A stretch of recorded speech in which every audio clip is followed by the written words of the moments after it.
nasema kolobi Tuditwa ma verite Kinshasa Mbuji Michael Zilo Bombash Kinumanyema Kalemi Ovira Toma Bukavu Kutapa na Beni Kisanga ni boyo Wapoma mwada masta Dibuna wachana Turu Pambandaka Kipwik Chika Pakananga Du nord au sud De l'est à l'ouest Na wakasena Afrika Nokoloba Bosolo Nokoloba Bosolo Tika ba rumeur Sana la pimba bileja Sanga solo Pona fini Lamboka Kongwa solo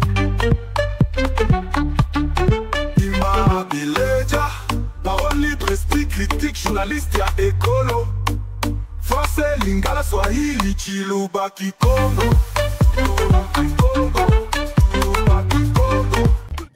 Voilà, très bien, devant vos petits écrans, la dernière chance, la dernière passe donnée au M23 après la fuite à Bukavu, Katana, Kavumu, partout.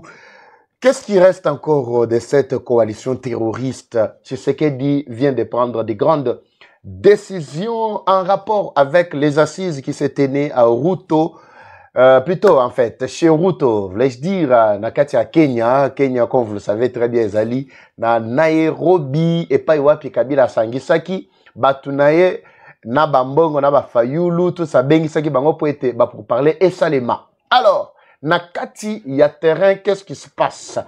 Les FRDC qui étaient à Rumangabo viennent de retourner et pas na bango et pas na bango ezawapi na maboko ya bandeko na bango ba wazalendo et zaya koyinda bango moko bakoloba awa boko yoka bandeko balandi ba témoignage mukolo malelo samedi week-end moko kitoko ezali ko bima très bien. Bonjour, bonsoir, tout doit dépendre de l'heure à laquelle vous allez nous suivre. Mesdames et messieurs, bienvenue à cette première partie du magazine d'actualité générale en République démocratique du Congo.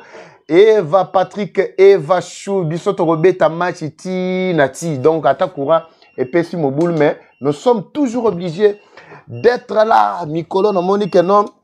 M23, Zaliko, traité, Ngai, Nandengma, Saganate. Mais je sais que je finirai toujours par le vaincre pour Macheza. Bien. Je suis devant vos écrans, ne vous en faites pas. Lelo et Zagoyinda. Malgré ma coupure. Mais depuis Tongo, depuis Boutou Mobimba, Tongo tout ezaki nango bien. Kaka na bandi pa bayoki ke na bandi malamo ba bandi. Do bako kabi sauter. Avant de décoller, tout développer très rapidement Bandeko Balandi. Je vous rappelle toujours des Maxi Bien-être, un très bon produit, comme vous le savez, qui élimine la fatigue, Yanzoto. Il y a misala nyonso ba frigidité pour nabasi Maxi ezali ko restaurer santé kitoko ko renforcer système immunitaire ezali produit moko kitoko makasi. Au-delà de ça, Maxi Bien-être ezali ko lutter contre ba chute de tension. Donc ko stabiliser tension na glycémie to maladie ya sucre auto bengi diabète tout ça glycémie ezali ko stabiliser yango facilement. Maxi Bien-être ezali ko nettoyer ba rein. Aux insuffisance rénale, Maxi est bien placé. Restauration des dysfonctionnements sexuels, éjaculation précoce. Dengue, to expliquer Rabino, basi mibali, koki komela. Maxi Bien-être, c'est un très bon produit. Numéro yangwana, aux posa Maxi, benga na numéro wana, pour être servir yo. Ça dépend nesika aux joamis bako peso orientation sur la équipe ya Maxi. Les numéros sont affichés là pour ceux qui en ont besoin. Même AVC, aux Anamutu, Abeli, Akoina AVC, en tout cas, Maxi, c'est une solution. Nakolo Bela Maxi Bien-être, Awati, Mboka, Oekozala, Kimia sur tous les plans. Autant naza aponakolo Bela Mboka, na front médiatique, autant naza pe awa na front sanitaire.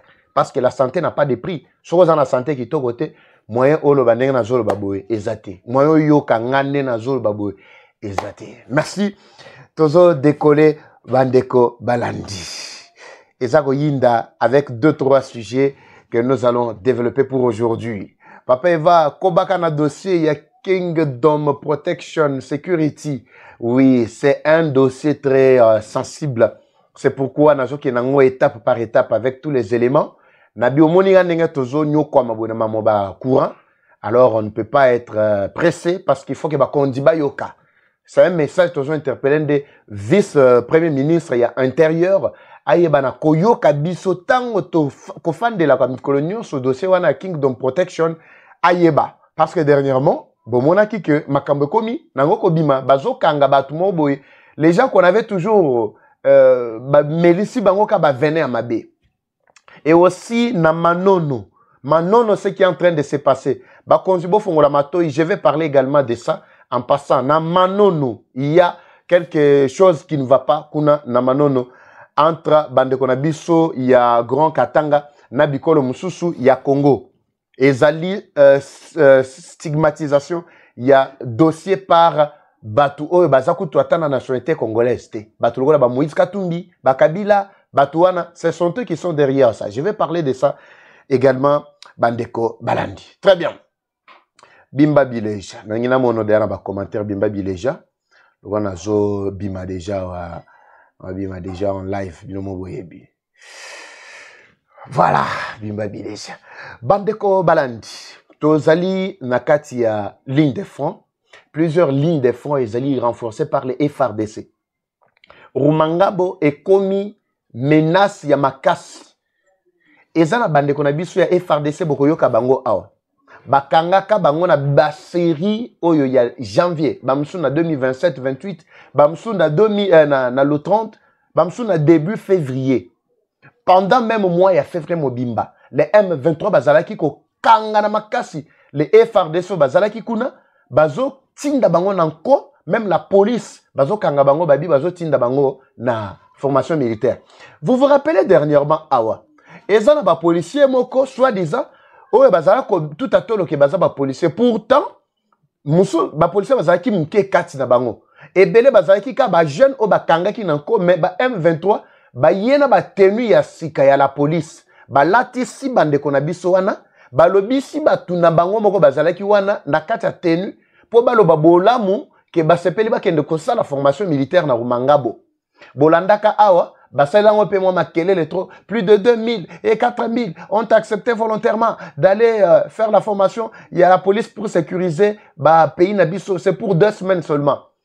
Banda batuana bandekwana bakenda na fin janvier début février. Banda bakenda boy bisanga ba policier ndio si bazonga na kati ya Bukavu pour ko sécuriser ba Bukavu wana. Ata moko atikala ko zonga te bot bitu na baza wapi ba policier wana tia otozolo baza wapi. To tango bakendaki bazalaki wapi. Bandeko wana bakendaki babemi bango bakoti na babato bamati bakote ya Goma bakomi na Goma kuna ba orienté bango batindi ba Rwandais ba professionnel ba formateur Rwandais ba yepo na ko former bango soit disant bazui bango basepeli bakoti na bato amani bakei bato ya Kabila wana nde mutu ezali ko mema bango parce que yango nde mutu ezalaki ko sala ba transport nyonso wana la cuistre sans problème. Bakiti bake ko boaka bango na Rumangabo. Je vous parlais ici na likambo ya bandeko na biso ba bakangami na kati ya Rumangabo et personne ne me croyait pas. Na bandako yebisa bino ke il y a des fois tozo sola na bango bazo expliquer biso comment les contours makambo eza na kati ya koleka kuna. Bazo pesa biso lumière na ndenge ba M23 ba lembi. Bazaki sou na makasi te na position te bango moko bazaki ko se plaindre.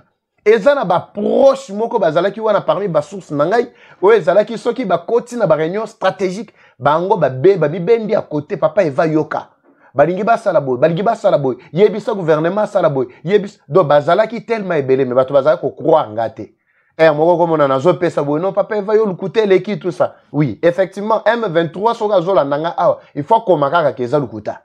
Maintenant bokoyo kabandeko na biso oyo banda bakotaki na Rumangabo bamso bakotaki depuis janvier bokoyo kabango mais grâce ya ba wazalendo bandeko wana ba rejoindre quand même terrain bakomi komona quand même libanda boy bokomona ba œuvre ya ba libérateur ezali une introduction d'abord nakotikela bino boyo kananu oyo comme ça je reviens avec bien d'autres détails et surtout concernant le lenge c'est paralysé totalement na ba décision Tshisekedi a joui nandenge route wa mikuti déjà na kati ya tobenga oni na kati ya prison donc yemoko a miti na kati ya prison pourquoi parce qu'alinga ka mema mapeka eloko elekie na mapeka et kobi Kenya nde muto eza na kati ya konyoko na biso comprenez combien na époque ya Kenyan qui était à la tête ya États-Unis ndenge anyoko la ka RDC Obama na lelo les Kenyans se portent encore garant na konyoko la kalisusu mboka na biso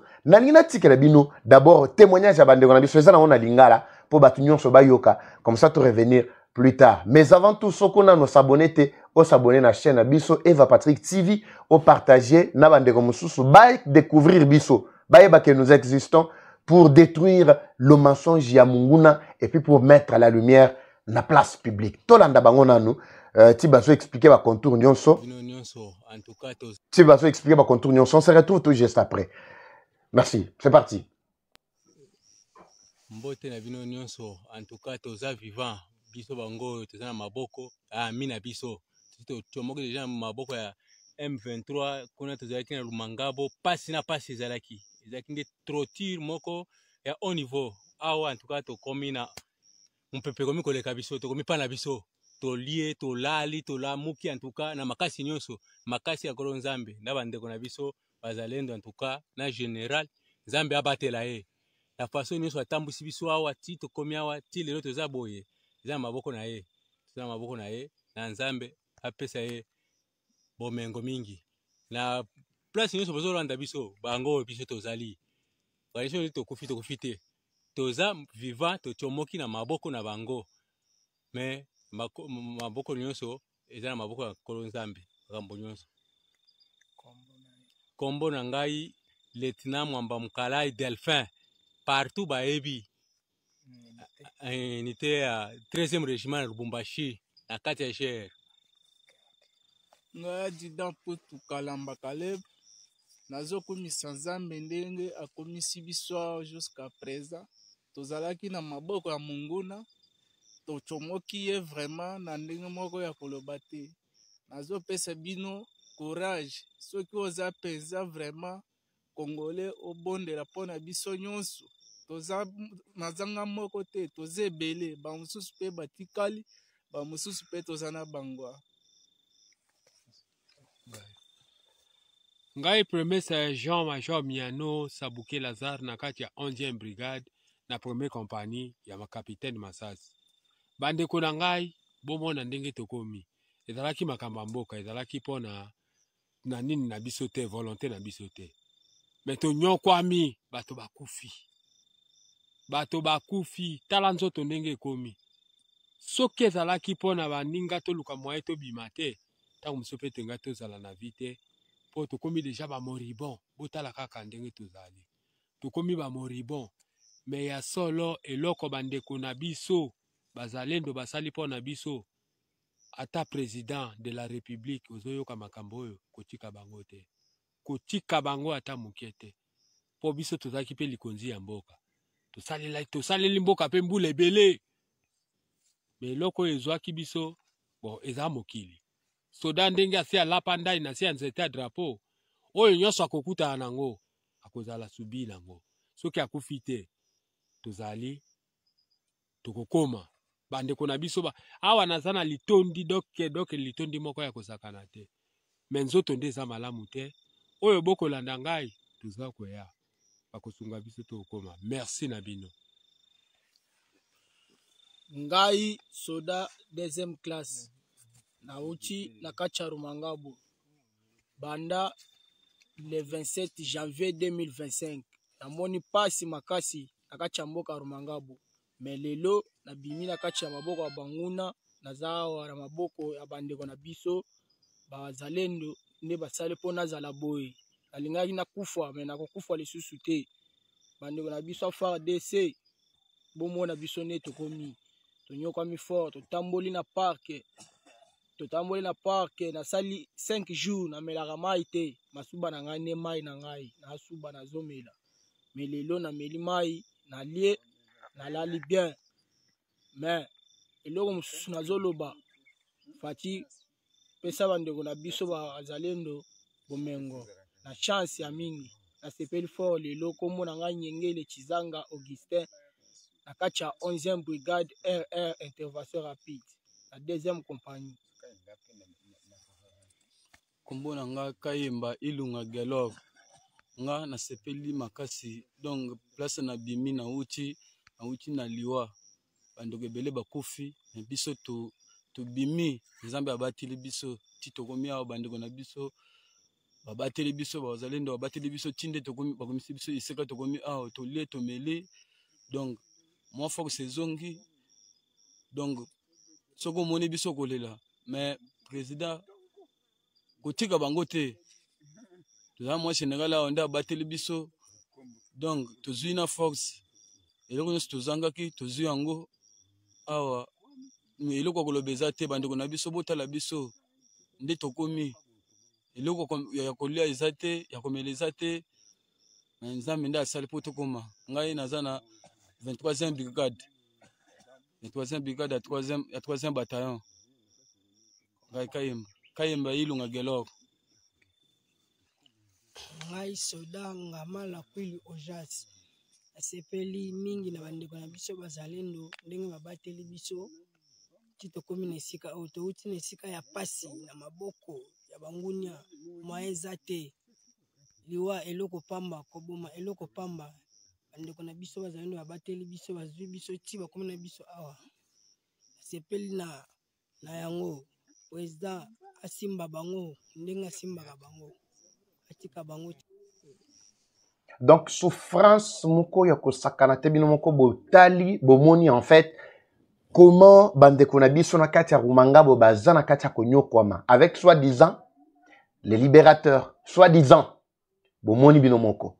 Donc je vous explique que ça c'est plus pire que ce qui est en train de se passer là-bas na kati ya Rumangabo atozolo ba awa mais bao ba comprena déjà ba komo luka ka style lolenge ni bakoki kokima place wana et surtout bao ba pesa ki bango déjà ba minduki bazo tinda bango tokende bolata bokende tokota bango bazozela ba pesa bango ka minduki wana babima M23 nazo informer bino boza na confiance bato wana baza na confiance na bino ata mukete aucun congolais aza na confiance na bino nde il faut boyeba fonde boyeba mais sikoyo il y a quelque chose qui me fait du bien, mon robot et tout ça, bandeko balanti. J'ai vu un groupe, il y a Wazalendo, malgré plaisanter, tout ça. Oh, en fait, quand je parle de Wazalendo, je vois la population kivusienne, particulièrement sud kivusienne, Banabukavu. Tango bamoni libération, il y a localité Netikavu Mukatana, Bakota Likoloana, par les Wazalendo, bien, combattant pena solo. Basepeli bazobe tambunda bazo seka basakiti na nzembo moko awa o bazali koyemba contre ba M23. Je me disais regardez ton ose là peut-être ba préparer les nzembo ane sur la bien la deuxième partie na rotier la bino. Boko mona ndenge sourire oyo et kibaki bandeko na biso est en train de revenir. Le peuple est plus que déterminé pour que mabele mabango akekendete na kan ya munguna bandeko balandi. Donc match eza kitoko atozoloba.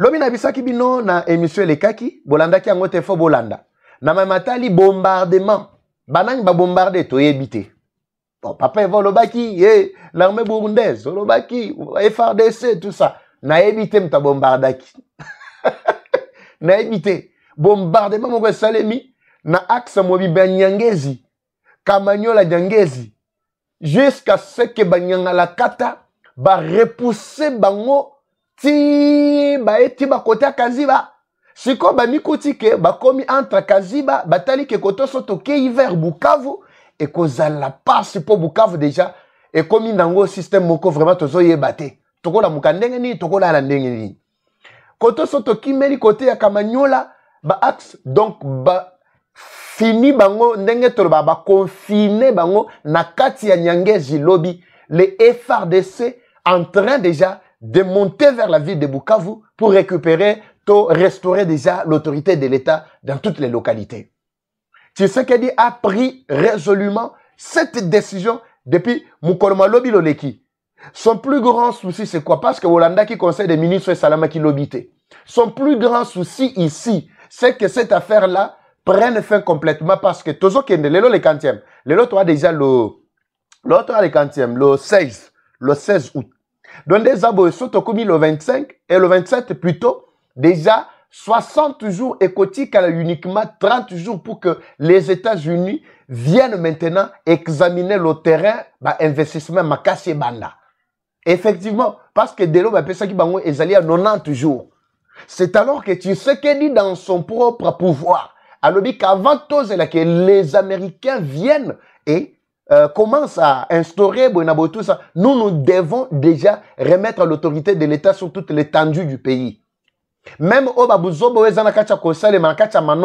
nous avons déjà alerté les services de sécurité pour que la paix puisse régner directement là-bas. Mais ce que je refuse ici, c'est la stigmatisation de l'affaire. Bandeko o bazakuna ba o bazali ko subir ba injustice. Boti kapé ko stigmatiser la situation. Ne faites pas voir à la face du monde que les Katangais, bandeko ba propre Katangais, ils sont contre vous. Non. En réalité, je ne veux pas que cette Elokwana soit en pleurs dans ce sens-là.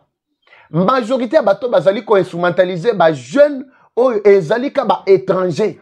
Comme vous le savez très bien, na grand Katanga mobimba et subit sa infiltration dans ndenge moko ko sakanate jusqu'à ce que ba ko sabana na biso to ba génération na biso était mututel azalaka ndeko na bino mututel azalaka ndeko na bino tout ça. Mais malgré tout ce qu'on a dénoncé ici par Baba Kyungu wa Kumwanza paix à son âme, par Ngoyimukena l'ancien gouverneur ya Katanga kwa paix à son âme à Kendape, malgré tout ce qu'on a toujours dénoncé là, mais la jeunesse actuelle à cause de la pauvreté ba kotisa biso, il suffit kabako sa ye kanaba mogo mo mkeboy esili ayoki makambo ba étranger bazana kacha ko yebisa biso.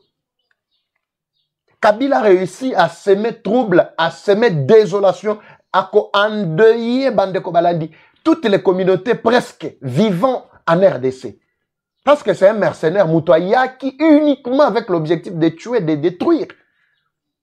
Mais bote la sikoyo.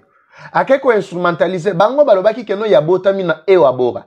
Abi azamwa na soki mwana ya wapi tout ça. Mais baluki à un moment et komi keno azamwa na manono. Kala mingi telo bibo koyoka kono basource na ye selo misisa na ye awutaki na mitwaba. Okoyoka ke kaka babisika wana il suffit que bandeko na biso ya esika wana ba originaire kutu ya mabele. Tango bakoyoka ka bongo bapesi bango mambongo mukeke no bo défendre ngai na zamwana na bido.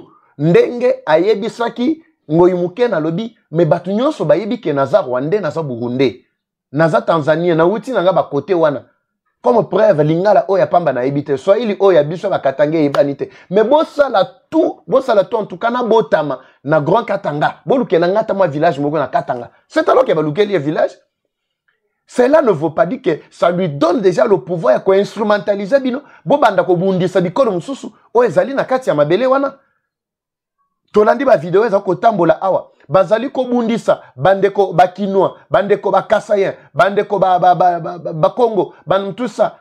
Batouana équipe groupe batu moko boy. Na bitoso ba wuti wapi? Bazo préférer balobi. Non, boulongo nié tout ça. Soto landeli bien, aucun originaire n'est parmi batouana. Il y a même des véritables originaires katangais. Ils subissent aussi la même menace de ces étrangers qui sont venus dans notre pays. Alors, bandeko balandi. Bakolo mabele ezali ba Congolais. Mukongo muluba mungala, mutobandundu mutetela nani azali ndeko. Muswahili bozali bandeko, bozali ba frère. Ne cédez pas na manipulation ya ba Zambien, na ya ba Tanzania, Rwanda, Ouganda. Ne cédez pas bandeko balandi na manipulation ya batuana. Bokomona ke équipe to groupe ya batuana bazali koya, bazali ko uta kaka musika, ils ne sont même pas de là. C'est pour semer des troubles. Alors, il est encore grand temps pour que l'État puisse s'atteler sur cette situation. Ba instrumentalisation, yaba nanga. Lelo nanga ndimiye moko asali discours, alobi ke azalaka tuti. Peut-être ceux qui bimaka na munoko nanga moko na yebisi bino akeno, boyebi ke nanga azalaka tuti. Bato bakolobaka tala muto ayi de peso. Na tikala ko yeba kutu teke porte ya de peso ezalaka ndenge nini. Boyo kaka tala fanachi chisteo. Muluba oyo. Donc c'est comme ça. Mais natikala ko yeba ta porte ya UDPS ndenge ezalaka te. Ici c'est la RDC, c'est mon pays ou rien. Bolongola awa makambo na bino ba tendance on n'en a pas besoin. Ici c'est toutes les tendances mais ya ba valeureux congolais ba oyo bazali komona lolenge biso to ana kacha komona. Bande ko balandi. Match ezala kacha ko tambola très bien ndenge na ebisi bino. Le gouvernement kandenge ozui mukano. Mukano ya liboso chef de l'état zui ezali ba véritable soldat ba militaire et FARDC à solo sans infiltration avec nouveau commandement bangone mutu bako retourner na ba place oyo bango na bazalaki bango ne mutu ba occuper bisika binso wana pour être ba coordonner makambo nyonso wana lolenge longo bani en collaboration avec les Wazalendo les Wazachou parce que les Wazachou ba oye ba kondima ko intégrer armée ba ko intégrer parce que c'est une armée réserviste ndenge to benga bango ba oye ba kondima ko intégrer officiellement ba intégrer ba oye ba kondima bazonga na vie civile bazonga na vie civile. Na mikolo mizali ko ya tango nous allons complètement mettre fin na ba désordre oyo ndenge bango na bazana kacha kokima. C'est alors que vous verrez que tout le monde va faire son travail, tout le monde sera à l'aise dans ce qu'il pense. Ba rebelle wana ba yena idéologie à mon côté. De un bango moko ba mi benga que c'est une tribu minoritaire. C'est quoi minoritaire? Comment minoritaire ba ko diriger majoritaire? Mais vous vous appelez que vous êtes dans un pays, la République démocratique du Congo, un pays démocratique. Mais la démocratie doit régner. Ceux qui vont dire que vous êtes minoritaire, mais soumettez-vous à la discipline, à l'ordre de la majorité. Majorité, c'est qui? C'est les Congolais, de manière générale, c'est tout. Un point très bas. Bande Kobalandi, ne cédez pas vraiment à la manipulation. Il y a Batu, Wana, Ndenge Basali, Nakatia, Kobebisa, Lolenge, il y a Congolais, il y a vivre. Alors, les nouvelles unités, il y a FRDC, ils sont déjà en plein déploiement pour restaurer l'autorité de l'État Nabisika Binso avec l'appui de Wazalendo parce que les Wazalendo maîtrisent bien Bakoli Nyonso. Nangana tchela bino moko yoka awa lolenge basasaki bango pe basalaki bango lisusu fimbo ya kakala par Bakolo Mabele. Bakolo Mabele, c'est là toi sepelana mamuke awa po biso linga moi esengo bo pe sala pe ba bien bongo tout ça banini.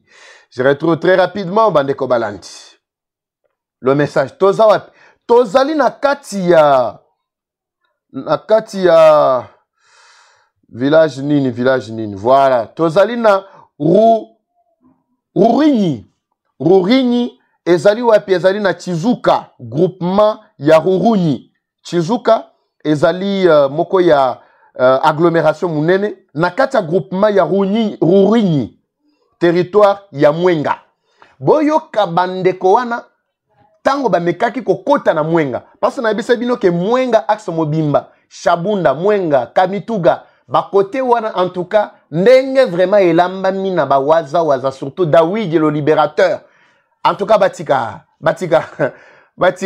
bango vraiment bandeko batika bango boyoka ce qui s'est passé na kati wana c'est un message ya mkoloma lobby na ba image mais image tango mususu tina zanango awa ezali ko permettre te mais bomoni ezali ko permettre te peut-être nacha yango na direct kuna parce que toboyi ko diffuser déjà ba image ya ba Wazalendo surtout bisika na ligne de front atako o etango so bazo bima population zo filmer bango to lingi lisusu te pourquoi parce que mungona zo zwa ba revanche au moins ceux qui t'ont étudié la stratégie de communication ndenge va Patrick asala kande akotela bino boyo kase qui s'est passé les violents affrontements entre la coalition M23 AFC RDF contre les Wazalendo ont fait rage à Chizuka groupement de Burinyi. Nous sommes dans le territoire de Mwenga. Mwenga ezali moko ya territoire